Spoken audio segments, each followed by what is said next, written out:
જન્મ દીધેલો, સિંહણે જન્મ દીધો અને સિંહણ મરી ગઈ. ગમે એમ તો માં છે ને, બકરીને એમ થયું બિચારું સિંહણનું બચ્ચું એને મરી કેમ જવા દેવાય, એટલે બકરી મંડી પેટ ભરાવા. અને પછી સિંહનું બચ્ચું તો બકરીને ધાવીને મીંડું મોટું થવા. પણ ભૂલી ગયો કે હું સિંહણનું સંતાન છું સાહેબ, ભૂલાઈ ગયો એનાથી. અને એમાં એક દી કવિ નીકળ્યા, ત્યાં બે બે એમ કરે સિંહનું બચ્ચું, અને જોયું આ બકરા ભેગું પડ્યું. આને કોઈએ કીધું નથી તું સિંહણનું સંતાન છો.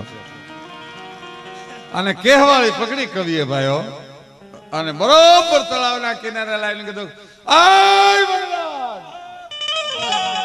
તારો બાપ કોણ, તારી માં કોણ ભલા માણસ?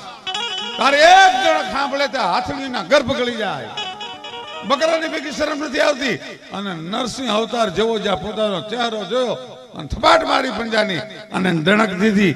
સાહેબ, એમ બકરીઓના ટોળા ભેળા ભળેલા ને અમારે હવે કહેવાની ફરજ આવી ગઈ છે કે તમે સિંહના સંતાન છો, ક્યાં સુધી બકરીઓની ભેગા ફરશો?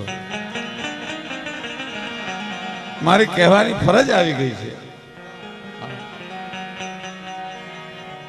हाय हुई हद्दी राजपूत भैया रद्दी, ત્યારે સિંહણ की गद्दी पर शालिया मुसद्दी है. હા, લીમડી કવિરાજ શંકરદાનજીએ કીધું હતું કે હાય હુઈ હદ્દી રાજપૂત ભૈયા રદ્દી, ત્યારે આ સિંહણ की गद्दी पर शालिया मुसद्दी है. આ શાલિયા મુસદ્દી થઈ ગયા છે. જગા ભગા જંબુરિયા ધારા સભાએ ઢળે, પછી દરના અકલના દળે એને કામ ઠપકો કાબાવું. એને કહેવું શું? અમે તો આવું માનીએ છીએ ભાઈઓ